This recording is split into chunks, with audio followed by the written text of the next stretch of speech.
Looking to accelerate your company's digital transformation? Don't miss this special Memorial Day episode with Ben Johnson, the visionary CEO of Particle 41. Ben shares the secrets for building high-performance tech teams and fixing slow systems.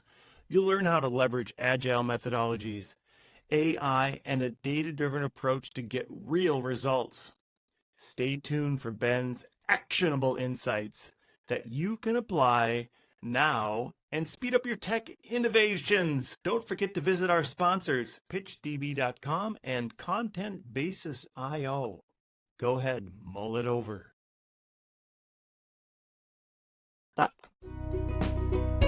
Welcome to Talk Commerce, the podcast where we unpack the world of e-commerce and online marketing. I'm Brent Peterson, and each week we bring you the latest insights and strategies to help your business thrive online. Talk Commerce is produced and supported by ContentBasis.io. This podcast is my creative outlet and has been going now for 3 years. We are approaching 1,000 downloads every week and growing. If you are new to this podcast, give it a listen or check out the fantastic content on our website. From exploring effective marketing tactics to dissecting the trends shaping the digital marketplace, we've got you covered, and we're here to guide you through the ever-evolving landscape of e-commerce. But we're not just here to talk, we're here to engage. Got thoughts, questions, or you want to hear a really funny joke? I'd love to hear from you. Email me at brent@talkcommerce.com and let's keep the conversation going. Ready to boost your online presence? Tune in and stay ahead of the curve with Talk Commerce. Don't forget to subscribe for the full experience and share your feedback. You're listening to Talk Commerce. Subscribe and download at talk-commerce.com.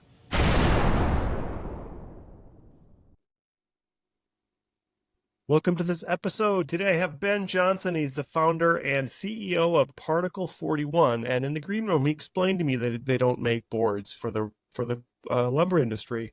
That was a joke. Sorry about that. Ben, go ahead. Do an introduction for yourself. Tell us your day-to-day role and maybe one of your passions in life. Yeah, sure. So I'm CEO of Particle 41. We are a global software development consultancy, and I'm super passionate about building high-functioning tech teams. And I'm a serial entrepreneur, so I love growing businesses. My wife says I have hobbypreneurs, which just means that even my hobbies are somehow business related, or ways of making money. Like I own 2 bounce houses and love optimizing the sales funnel for renting out these 2 bounce houses.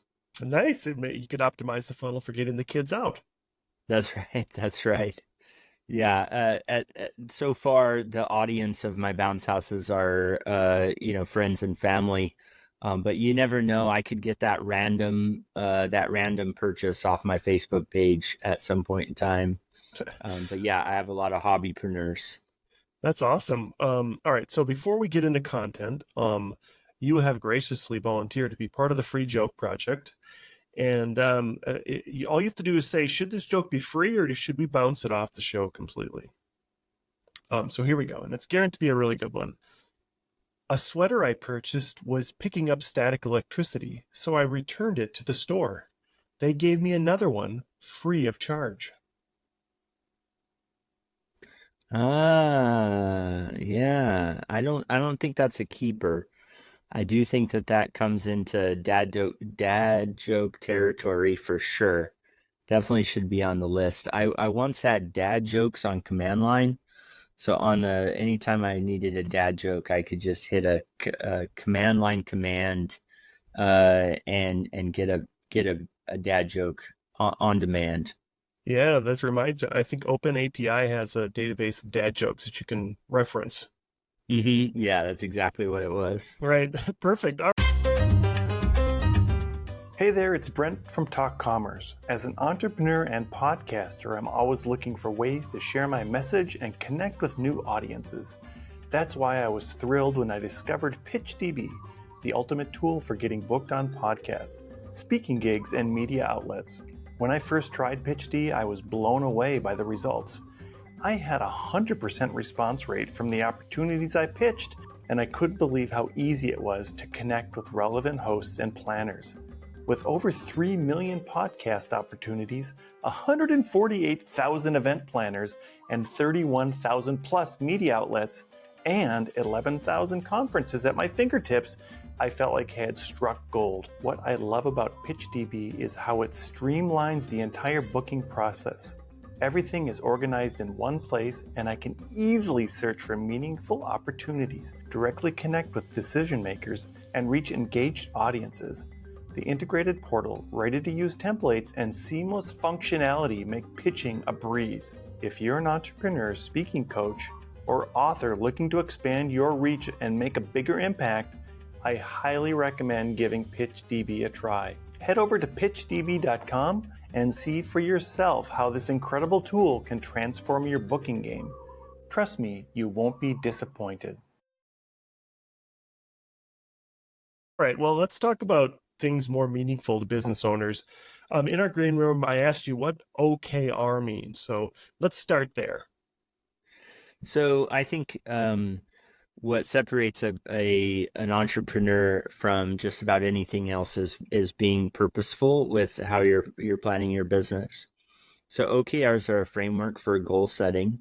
It's one thing to say, hey, I have this. I did, when I learned about OKRs, I actually put my family through them. I know I would probably get charged for child abuse in some cultures. But what I did is I asked, hey, what is it that you guys want to achieve? And then how do you know you're getting there? And so my oldest son at the time, he said, I want to be a professional video game person. Like, okay, cool. How are you going to measure that? How do you know you're becoming? I understand that's what you want to be, or you want to achieve that goal. That's your objective, but how are you going to know if you're getting there or not? And so he came up with the key result of, well, if I'm playing competitively rather than casually, then I'm at least making some progress or some attempt at being a professional video game person. So he started tracking the number of hours he spent in a competitive league versus the number of hours he was clocking with friends goofing off. And so that would be the objective. The objective is to be a professional video game person. And the key result is I'm going to go from 0 hours of non-professional play to Y number of hours of professional play. That would be your key result. So in business, we talk a lot about KPIs. We talk about how to measure the business. OKRs are just a way of kind of succinctly putting all that together in objective key result. And then you have about 3 to 5 as a high level for the high level company. And then each department may cascade down from there how they're going to measure their progress towards those objective key results. For example, you may say, hey, I want to sell 1,000 more widgets. That's your high level one. Sales may look at that and say, well, if we're gonna sell 1,000 more widgets, then we really need to see that we're getting 10,000 leads a month. So they may talk to the marketing department, and then you may see this other goal of like, hey, we want to do 10,000. We want to collect 10,000 leads a month in order to hit our goal of selling 1,000 widgets. So it brings a data-driven culture to the organization to do your goals in this way. And I've just loved working with executive teams and showing them this method. SMART goals are an analogy, a very like adjacent style. And I would really recommend, like, you can read Measure What Matters, which is the kind of the OKR book. And then SMART goals are also there. They're both saying, hey, let's make our goals measurable and figure out where we are and where we're going to. It's a common thing. And I think OKRs just get a little more specific about the data-drivenness and the purposefulness of the goals with the measurement, the objective with the key result. And so learning from that, even if you decide to do a little more React style with SMART goals, that learning how to be so data-driven would be helpful. Yeah, so I'm a big EOS person, and a lot of the Hmm. listeners are very familiar with EOS. So OKR would be very similar to a store card item, and obviously the goal would be your not maybe be your rock for the quarter. Is that how you'd frame it? Yeah, yeah, that's the EOS terms are great. I didn't learn about this stuff through EOS, but I am familiar. And yeah, your like yellow, green, red ranges would all be kind of symbolized by your OKRs exactly. Is there a complete framework wrapped around this, similar to what EOS, like an open source framework that you can implement, or is it? I mean, I've read Traction. I haven't read the book you mentioned earlier, but I Measure am what interested. matters. Yeah, measure what matters is I don't remember the author. He helped Google with this back in the day. So definitely in the software world we hear a lot about measure what matters in OKRs. Lattice is a piece of software that will help you even more so with some of the cascading. Um, EOS is so great and versatile for like anything from small business beyond. But Measure What Matters is totally worth the read because it tells good stories. And I always like business books that tell good stories. Yeah, I knew that Google had their own sort of framework, so this is the framework that Google would hang on to for their business operating system. That's right. Yeah, nice. So tell us a little bit about Particle 41 and how that fits in with what you're doing. Yeah, so Particle 41 has four major service lines. We have C2 advisory, software development, and we're especially good at application modernization. So, like right now, we're working on a COBOL mainframe, bringing it into the modern age. Um, but application development ranges from mobile apps. We work on applications for VR headsets, just a very wide range of applications that we work on. We also do DevOps and then data science. Of course, everybody's buzzing about AI, and we have several active AI projects going on. What we do is put together really good tech teams, and a lot of folks think of outsourcing software development as the asset of manpower, like, hey, I just need some more bodies. But we really take pride in being the asset of skill. So we help a lot of companies with skills gaps. And that's where kind of the DevOps and data science come in. Yeah. So we've been doing this for about since 2014. But I'm a serial entrepreneur, and I always had a partner that was on um, on the outsourced software engineering side, and then eventually he and I partnered up, and we've been kind of combining that C2 advisory and boardroom expertise with the real specialized software development expertise for a while. I just got done with a fractional CTO gig, and the biggest thing that I learned and was I think was what I was able to sort of impart to the client was leaving a good system in place, what I did, what I feel like I contributed most was just the agile work process and having a way of like a third party development company was a vendor, um, making them work in the system that the client wanted rather than making the client work in the vendor system. How do you work with that if a client has a different idea of how they want to do software development to how you do software development? Yeah, I think we're definitely uh, opinionated. Opinionated may come across as stubborn. I don't think we're stubborn, but definitely opinionated in that we need to have a work list. That work list needs to be processed iteratively. We don't want to have big bangs. So there's some principles that we're fairly opinionated on. We love Jira as kind of a tool of choice for managing work. But at the end of the day, we have seen a lot of diversity, and if the client doesn't have something, then we'll express our opinions and recommendations.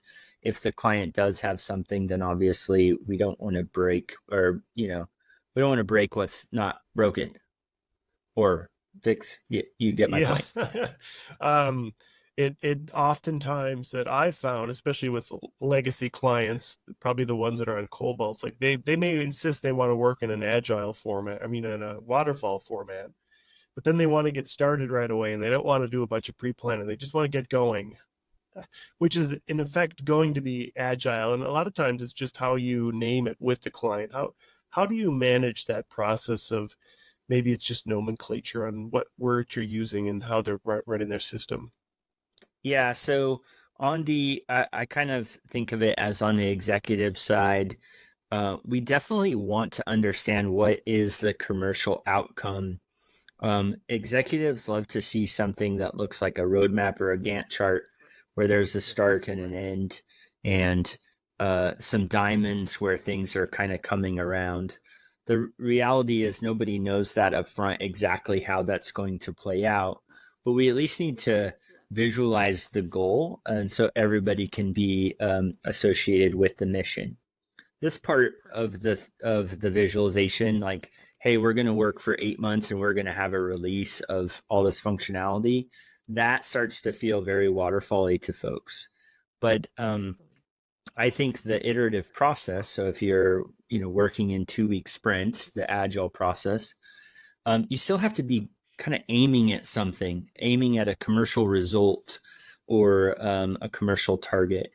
And so we kind of have those two things working in tandem where we've said, hey, what's the schedule? I call it the schedule that you want, and get that from the executives. Like, what's the outcome you're trying to generate? And then with the tech team who wants to work iteratively and stay away from big bang result sets, then we align to that. But I think both those things are very important. You can't try to be so purely agile that you're not committing to an outcome, say 3, 4, how many ever sprints down the road. And by doing that, I feel like we've come up with a really good balance of saying, we do understand that you need a commercial result, but we also need to discover as we go and work towards that commercial result through iteration. In EOS, there's a way of saying, here's my three. This is what sets me apart from my competition. Typically there's 3 things that set you apart. My 3 uniques. What makes Particle 41 unique from the competition? I think it's so our 3 core values really line up to that. We want to first act in a very visible way. So what that looks like is everybody posts what they do kind of a virtual stand-up. What did I work on today? Making every day count and being highly visible. So we train our teams, and our teams really adopted this idea of like, hey, I'm proactively communicating. I'm telling you what I'm working on.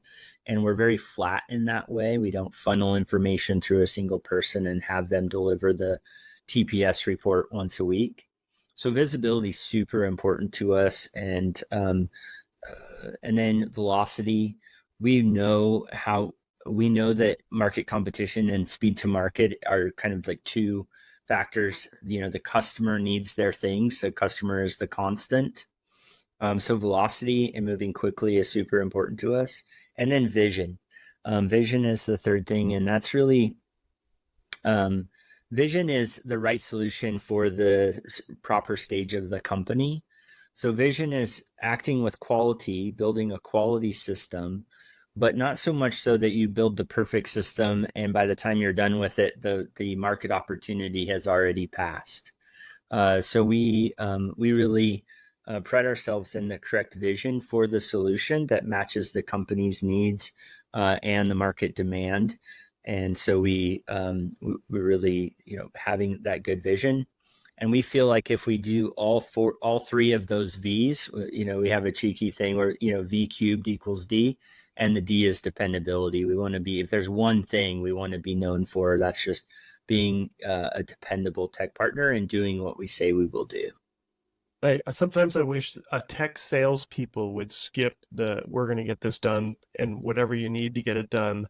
And the client then says, okay, we're happy to get it done in 6 months. Like I think that I love the way that you're framing that we're going to have an iterative approach and we're going to get something to market quicker. it'll be a minimum product, but we're going to get it to market quicker and you can start using it so you don't miss out on that opportunity that's there already. I think that's such a great approach. Yeah, one of my favorite clients is Forte.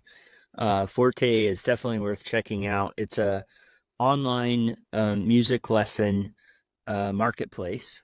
And so you can grab an award-winning teacher and they can show you how to play piano or violin. So you can have access to like a teacher that's been trained in Juilliard, but you could be sitting in the Midwest enjoying a music lesson. And their first initial prototype was like 90 days, so that we could honor some LOIs that they had with some music schools and help them through the COVID process, and try it out and see. So we had an in-lesson experience available for them, with earlier versions internally, even at the 30 and 60 day mark. But we were ready to go live in 90 for a limited use case, but a use case nonetheless, and really find out like which devices it was working well with, which browsers, and then iterate from there. So they were successful in launching a stopgap measure for COVID, and we were able to deliver something really quickly. Um, I love that, and I'm really wanting to learn the ukulele. I know how to play piano already, but the ukulele is one thing I'd like to do. And as an older person, it's always hard to find, number one, the time, and then the fingers to make it work. I can read music, but anyways, so having said that, how do you then help make sure that that whole process is optimized for the tech team? Well, I think the optimization goes into a set of playbooks and standards and reference architectures. We don't want to be operating based off our own understanding. I mean, the internet's been getting iterated on for 20 years, 30 years. And so there are a lot of patterns and lessons. And so this idea of looking for the best practice or the pattern, before implementing, and then collecting those in a community of knowledge, is really important in our industry, and having those playbooks and things for people to leverage. So it's not a Google search every time. There are people in our organization that have done these things, and we're collecting this book of knowledge and sharing it with folks. And because you just don't need to start from scratch and rediscover all the lessons that are already readily available, even within our 100 people, 115 people. Even many of the people in our group have the scar tissue to say, hey, this is why we do microservices this way. This is why we use these frameworks. And just to give people that quick jump of learning to solve the problem accurately. I interviewed the CEO of Etex last year, and he talked a lot about making merchants or vendors work within the system that's there to save money, rather than trying to make it custom, where you're going to spend 90% to gain 10%. How do you educate the client on using a framework versus writing the entire thing custom? Using something that already exists as a plugin to a system rather than writing it custom? How do you work through that? Yeah, no, that's one of my favorite things. There's two pieces of this that are in our CTO advisory. One is we have a periodic table of business tools. Think of this as like, we kind of lay out a map. Like, everybody probably needs a CRM of some sort. Everybody needs an accounting system of some sort, like a QuickBooks or a Xero accounting or whatever it is. You probably need email. So you're either Gmail or Microsoft. You're probably using some kind of internal message. So we map all that out, and we kind of figure out the lay of the land in terms of there's tool categories, like your liquids, solids, gases, this kind of thing. And to kind of talk about that IT stack first and say, hey, these are things you already have. And then to set that next to a model of high need versus high value.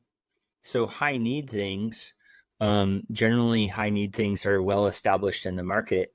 I don't know anybody who's going to go make their own email server or make their own computer and host it in their garage, or there's just certain things that are so necessary, like having a computer for things to run on, having a place to store files. These kind of things, they exist. And so those are like your high need things. And when we have high need, so I put that at the bottom of the diagram, those things we just want to partner really well, pick the best of breed, top right corner of the Gartner reference chart. And then as we move up towards high value. And so the highest value things, generally speaking, are the things that make us different between our brand and the customer. These are where customization is probably the most needed. I've seen a few people go grab like a off-the-shelf product, like a Salesforce or these types of tools, and try to customize those all the way to the customer. And that's usually where there's some rub. There'll be some limitations. I can't quite get it to be perfect for the customer. I can't, so that's where we start to talk about, hey, this is probably the place where we want to invest the most. We can integrate and customize some of those platform type of things like Salesforce or NetSuite or whatever, but let's not put that all the way out and just, put all the eggs in the basket of customization and partnering. Let's leave a little bit of room for the truly custom so that we can give that user exactly what they want and truly be different in the market. And so we talk about that, the user experience, and maybe around that user experience later, we should be as custom as we can be. We haven't talked about AI, and you mentioned AI earlier, but do you think that AI is making it easier to develop or making it more difficult because maybe the client is trying to do some ChatGPT coding on the side? I think it's really important for developers to understand what they're doing. What is the code that I'm writing? Even just helping to write messaging with AI. You can't kind of get lazy, intellectually lazy, in either respect, with the written communication or with the coding, like a Copilot type of environment. It is saving keystrokes, like to get meeting notes, to be able to kind of work with an AI on some brainstorming. A great tool. But we just can't fall asleep at the wheel. And the early adopters who have done that, the lawyer who used AI to write the brief and ended up arguing like a hallucinated case, gets disbarred. I think that, like, we're still going to be accountable for our output. But in much the same way, calculator helped with math, I do think that AI will continue to help with writing, and I'm enjoying using it in that way. But the attention to detail will still have to be there, and you'll still have to very much know what it is that you're doing. In software, you got to be willing to go deep and think those 3-4 moves ahead, and be willing to have that intellectual focus. AI is not going to prevent software developers from having to do that. Yeah, I mean, that's such a good point, and I like what you said, to be accountable to the output. And right now, I feel as though people are really getting stuck in a corner. They're letting things run just on their own, and sometimes that output is garbage. A lot of times right now, its output is just written, a tweet or a blog post. But like you said, the lawyer who argued a brief but didn't edit what he had written via whatever ChatGPT, that is a real danger, and you are accountable to that output. If you're looking into 2024, do you see that AI getting exponentially better still in some of these areas? I don't know. We're finding when we apply AI, we're finding that we're narrowing it. It's helping us arrive at what we want the program to do. And like we're realizing what we want the program to do. And then we're trying to use AI to do it. We're getting some sloppiness because the AI source information is so wide. And then we're kind of coming back around to a more literal solution. So I think a lot of folks that are saying, oh, let's use AI for that are going to, they're going to learn something from the failure that AI could really help with this. And then they're going to go like, okay, no, we're just going to have to program this 5-step process in the most literal way so that we can get the accuracy that we wanted. So I think that's just going to be, people will try to apply the AI models and then either narrow it so much so that they just come up with a straightforward solution. And I think we're still very much at the beginning for how it's going to be applied and how it'll be leveraged. But the learning set is so wide that I don't know how, like in the legal case, which is another use case we're working on, we're really narrowing it down to say, hey, this is a set of contracts that we've written. We want to output contracts like this. Take that very narrow set, and then by the end of the day, you're basically saying, well, you should have just written this paragraph. Here's the paragraph. Just write this one every time. So I don't know if that made sense, but the narrowing is a thing where you're almost arriving back at a literal solution rather than a generated one, a thought about. Yeah, I would agree that using the use cases right now, anyways, more of a take small little pieces to get you some help rather than trying to do the whole thing in one big chunk. And I can definitely say that, you know, the hallucinations and things like that happen. And even in the text to voice, my experience has been later on in that longer conversation, the text to voice gets lazy and it maybe starts mispronouncing words that in the beginning it said the right way. So I think there's a lot of things to come down the line. Sure. So as I close out the podcast, I give everybody a chance to do a shameless plug. What would you like to plug today? Oh, shameless plug. I would just say if you're a business owner or entrepreneur and you want to collaborate on anything, say you did a digital transformation back in 2015 that's starting to shoot sparks. One of the things we say is we fix slow. So if something's going on, whether it be slow team delivery or slow applications, we love to people help fix slow. So look me up. I'm very easy to find on LinkedIn, and you can book an appointment with me straight through our website at particle41.com. I love to collaborate, so don't be afraid to reach out. That's great. I'll make sure I get those contact details in the show notes. Ben Johnson, the CEO and founder of Particle 41. Thank you so much for being here today. Yeah, thanks, man. It's fun. Talk Commerce is a production of Content Basis LLC. For more creative content, go to contentbasis.io.